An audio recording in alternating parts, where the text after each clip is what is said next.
Shooting Sports Spain, nuestros canales YouTube, Facebook, Instagram. Y sí, hoy tengo el honor de presentaros a todo un campeón.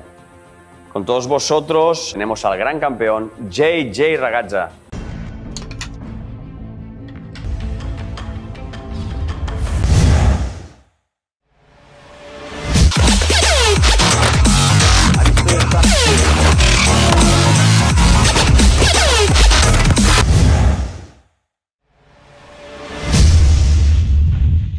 Muy bien, JJ Racaza, gracias, como no, por estar aquí hoy.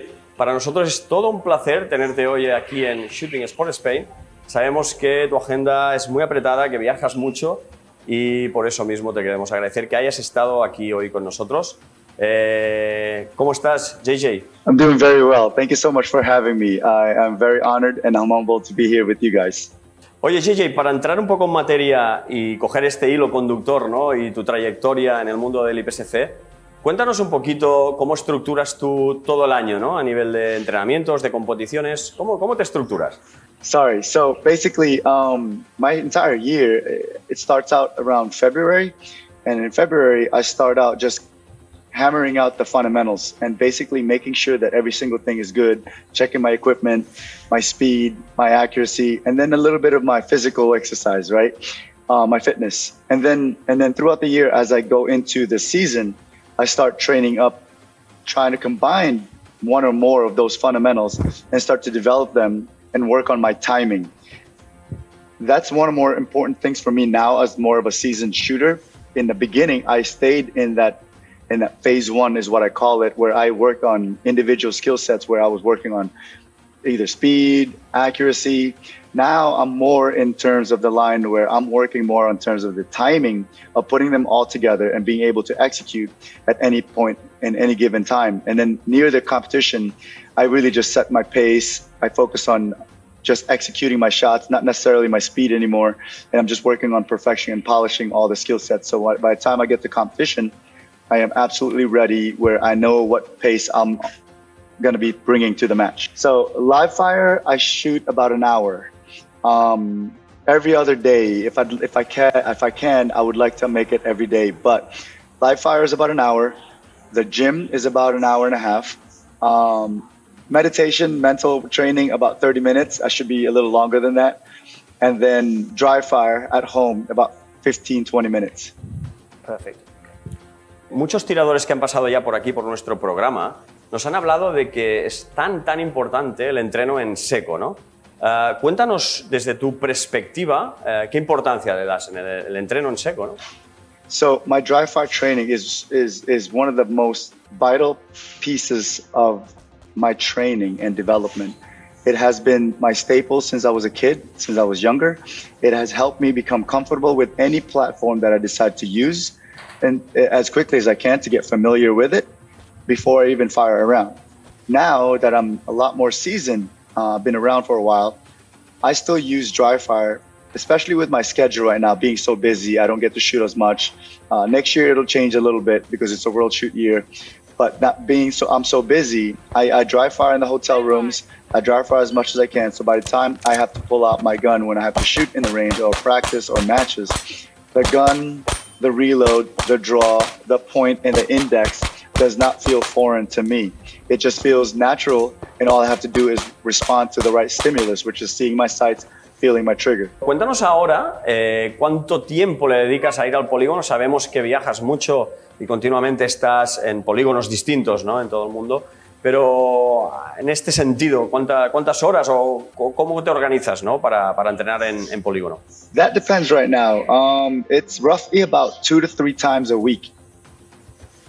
And that's it. It's 2-3 times a week, so basically roughly given about 2 to 3 hours a week. Yes, I 100% do have a plan when I go to the range. It depends on what part of the year I'm in. If I'm early in the year, I'm going to focus on just figuring out my strengths and weaknesses and things I need to work on that year. And if it's closer to the match or mid-season, I work on majority of the things in terms of trying to put it all together, work on my timing, work on my movement, work on presenting the gun, coming into position, leaving position, work on several difficult arrays. And that's kind of how I structure it. It really depends on which part of the season I'm in, whether I'm in early or mid-season. But before every range, since I have such a very short amount of time, I like to kind of have an idea of what I'm going to work on that day and what phase I am in my programming. Not necessarily knowing what drills I'm going to shoot, but I know exactly what area I'm going to target. It varies. It goes from sometimes 300-400 rounds up to sometimes 1,000 rounds in an hour.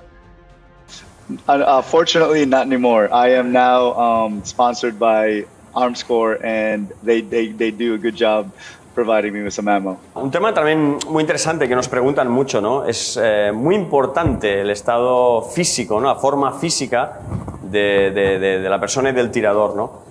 Cuéntanos, porque es obvio, ¿no? Que tu estado físico que le das mucha importancia, ¿no? A la parte física. Cuéntanos cómo te organizas también a nivel de entrenamientos para realmente rendir como rindes, ¿no? I just do physical exercises. Majority of it, I'll do some strength exercises, and then I'll mix it up with some plyometrics. At the same time, I'll do a lot of cardio and core exercises. I feel like it's such an important aspect into the shooting that is quite often overlooked. Most people just like to shoot and all that stuff, but working out is a grinding part of it. And I feel like when I do that, I get an advantage over a lot of folks, especially now that I'm getting older. I have to stay in top shape to compete with the younger guys coming on the game nowadays. Being in shape is one of the biggest keys to being able to sustain longer in match. Your mindset and focus stays longer. You have that ability to maintain that processing ability to shoot, do well, and stay focused. Not get fatigued, especially on these multi-day matches.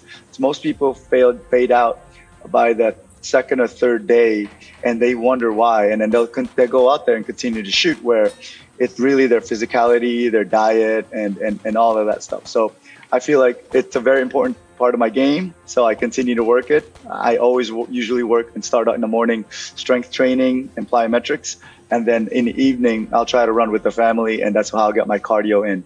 So what I put in my body is not as good as what most people think. I would rather work out and kill myself on a piece of machine in order for me to eat whatever I want. However, I do control how much sugar I take in my body. I feel like sugar is really the key thing in terms of being able to stay slim and fit. And then really one of the biggest things that I discovered recently is espresso, and taking that, man, boosts my energy immediately. Hablamos ahora de una parte que a nosotros nos encanta, y es esta parte de mentalidad, ¿no? Esta mentalidad ganadora, porque un deportista como tú, que está en lo más alto y manteniéndote, ¿no? Con tanto tiempo, cuéntanos algún secreto de esta mentalidad ganadora para realmente tener siempre estos resultados y estar en un alto nivel, ¿no? ¿Cómo lo haces? It's funny, right? That's one of the hardest things to really discuss and discover. As you discover that as you go shoot and go through the years.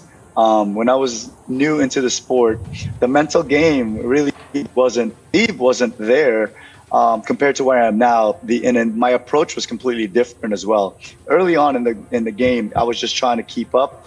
I was worried about way too many things outside of my control. Nowadays, I go into the game not only trying to keep up, but most likely trying to win. But not trying to win. I have an idea I'll win as long as I execute it correctly, my own skill set, and if I stay within myself. And then not only that, I'm no longer really focused on everyone else. It's still hard. Sometimes I'll see someone run a really nice stage and I'll go, you know what? I need to be able to beat that, and I should be able to beat that. And then it affects my mental, and I have to have that conversation in my own head and go, hey man, maybe not a good idea. Need to stay within yourself. Let him have this one and move on to the next one. So it's nowadays more of my focus is staying within myself and what I can control, and it's helped out a ton. And really, that's been honed in through the years of shooting. And I think, since 1988, it's been 27 years now. I had a little 6-year layoff, but it's been a very long time. So little by little, my mindset is starting to get stronger and stronger and better. And that's always what the advantages of where when we were shooting against guys like Rob Latham and Jerry Barnhart, they always had that mentality that they were either going to win as long as they stayed within their capabilities and execute. Where when I was younger, I would go out there and try to win the match within the first 2 or 3 stages. So I feel like that's really one of the biggest keys now, being able to observe and maintain staying and competing at the higher level. Si habláramos ahora de la competición, entrando ya un poco en la parte más competitiva, ¿no?, de este deporte y tan apasionado, explícanos desde tu experiencia cómo preparas realmente una competición. ¿Te preparas mucho antes? ¿Qué sentido le das, no? Man, a lot of that is through practice and training. What I'm doing is I'm just constantly focusing on the ability to consistently execute my skill set, learning to pull the trigger correctly, depending on the gun that I'm using, learning to see the sight, responding to the correct sight picture, depending on the target. As soon as I hone that in, my mindset all of a sudden becomes kind of set and sound, where I repeat that over and over, and then I start to gain confidence behind my physical skills, my mental skills start to develop. The last thing I really like to mention is that emotional stability. That emotional stability is still something I'm trying to figure out, because once in a while I'll see in a match where I can be good mentally focused, physically I'm ready, and then my emotional self is the one that's going to drive me either one way or the other, good or bad. And sometimes that emotional aspect is something that I'm currently trying to work on right now, and a lot of that really is gained through just having some sit-down quiet time of being able to focus, meditation, some sort of visual drills, quiet time by myself, reading a book, to be able to sustain this focus for longer periods of time.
A nivel de competición, como ahora muy hablabas, que aportas muchísimo, ¿no?, en este sentido, háblanos un poquito de esta parte que nosotros le llamamos de la visualización, ¿no? ¿Hasta qué punto visualizas todos estos stages, todas estas competiciones?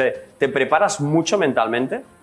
100%. That visualization is key once you're in the match. I do a little bit of visualization prior to the match where I visualize certain stages. I visualize certain shots that I executed in practice.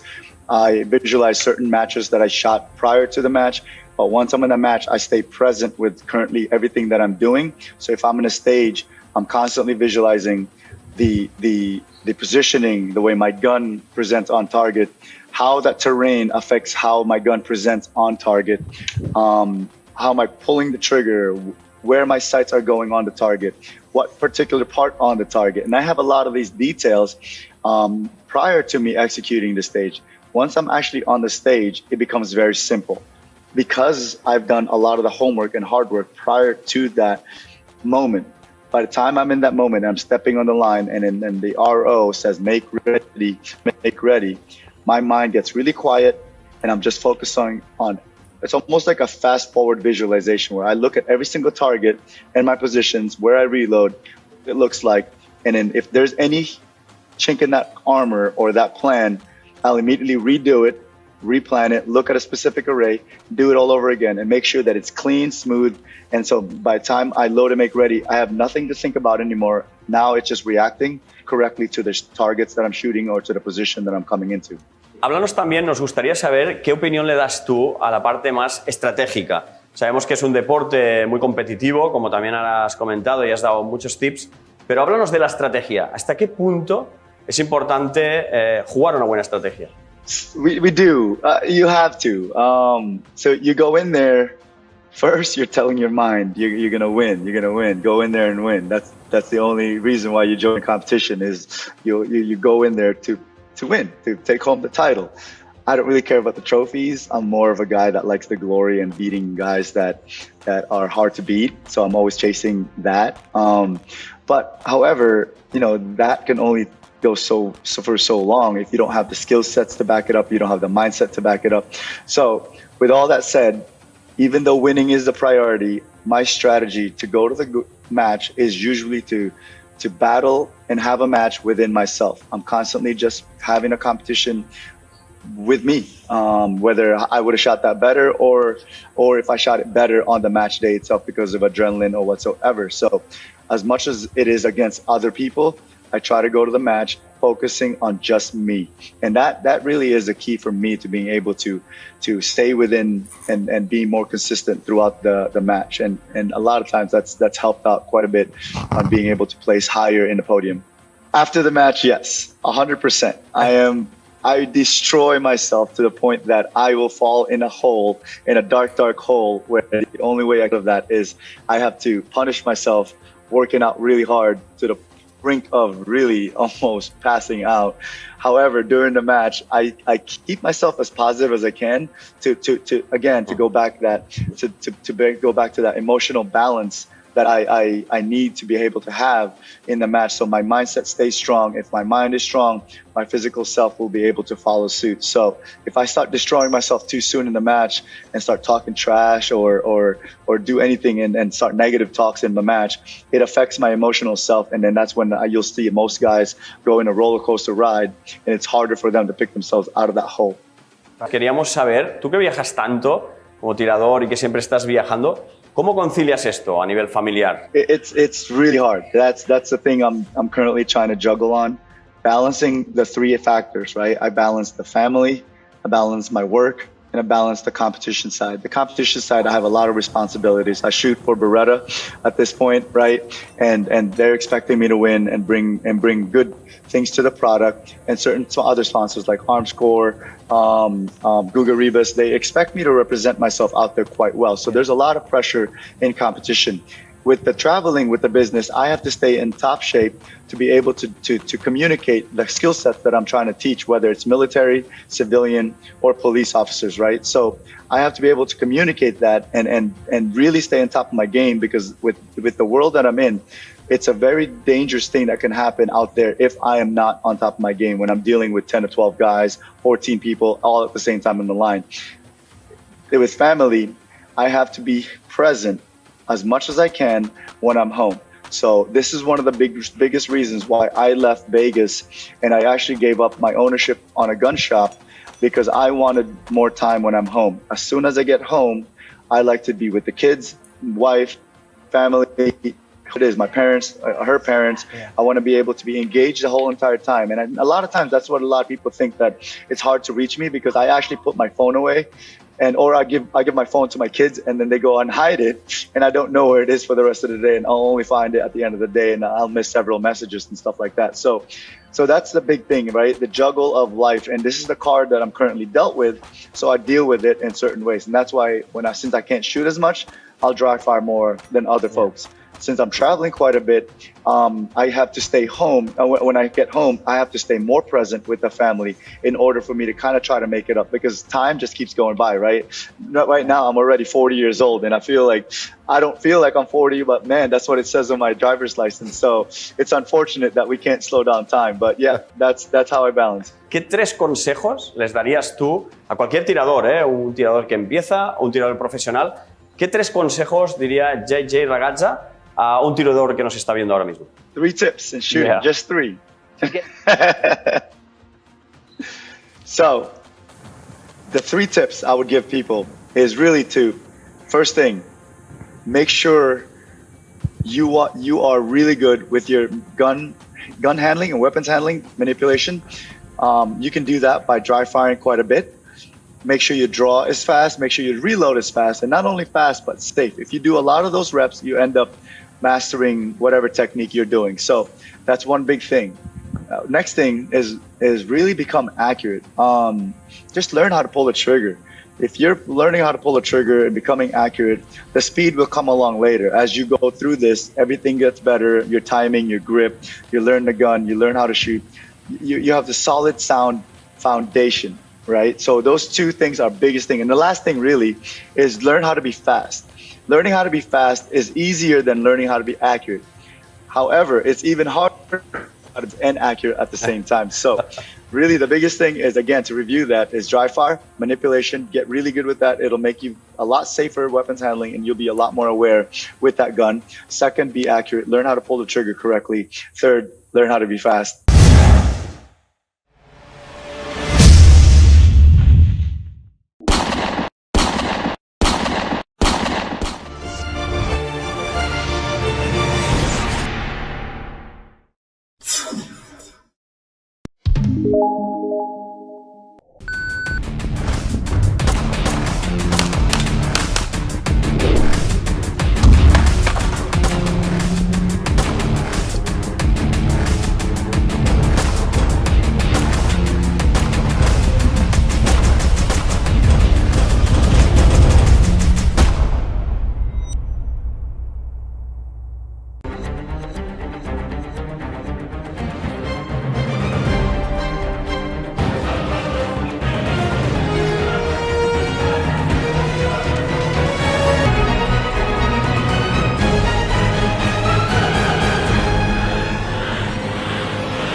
Recuerden siempre, una buena protección visual y una buena protección auditiva.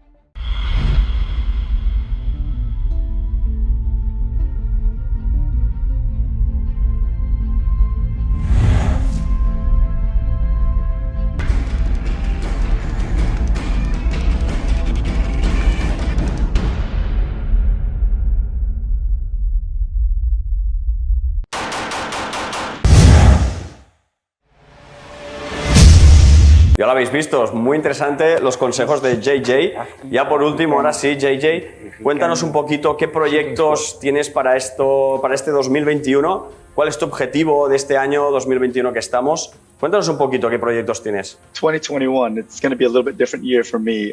This year and last year, I really took off in terms of training. I traveled a lot. So far this year, I have over 150 days-ish outside of home within the last 180 days. So I've only been home 30 days out of those 150 days. So next year, I'm going to be shooting a lot more matches. And then I'm going to be teaching a lot less in order for me to prepare and develop again as a shooter. This year, I didn't develop much. Last year, I didn't develop much. So next year will be focused on me developing and really focusing a little bit more on me. And that was a discussion with me and my wife that previously within the last month or so, that I would have to stay, I would have to be home more. She wants me home more. I want to be home more with the kids and all that stuff. Now that they're getting involved in sports, it's one of the priorities. So me being home gives me the opportunity to be able to develop. So that will be a big thing for for next year. As I just almost mentioned it, 2021 is the World Championship year. So I have to be tip-top, prime, and ready by the time World Shoot comes around. And I will be. Queremos despedirte y no sin más, darte una vez más las gracias por estar aquí hoy en Shooting Sport Spain. Ha sido todo un honor tenerte aquí hoy, JJ, y no nos cabe otra cosa que dedicarte y desearte muchos éxitos y espero verte muy pronto. Thank you so much, con mucho gusto. I really appreciate it, guys. Ya lo veis, amigos, esto ha estado todo por hoy, pero sin antes deciros que si os ha gustado no dejéis de seguirnos. Desearos, como no, un día más que hayáis disfrutado y nos vemos en el próximo programa.